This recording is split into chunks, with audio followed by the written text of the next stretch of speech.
देखिए हमारे पास array4.cpp available है। एग्जांपल सबसे पहले हेडर फाइल्स, हमने यहाँ मेन फंक्शन ओपन करने के पश्चात 3 वेरिएबल क्रिएट किए हैं, rct, r रोज के लिए, c कॉलम के लिए और t टोटल के लिए।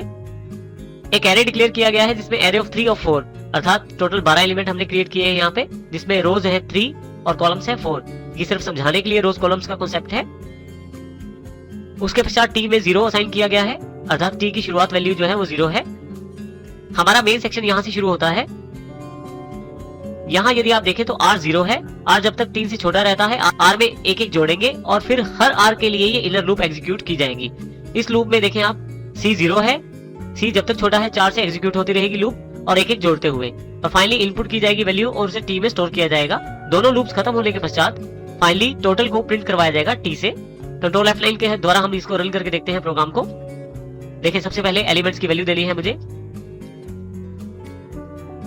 टोटल मेरे पास 12 एलिमेंट हैं। देखिए टोटल मेरे पास अवेलेबल हो गया है। इस प्रकार हम 2 डायमेंशनल एरे का प्रयोग कर सकते हैं array4.cpp के रूप में।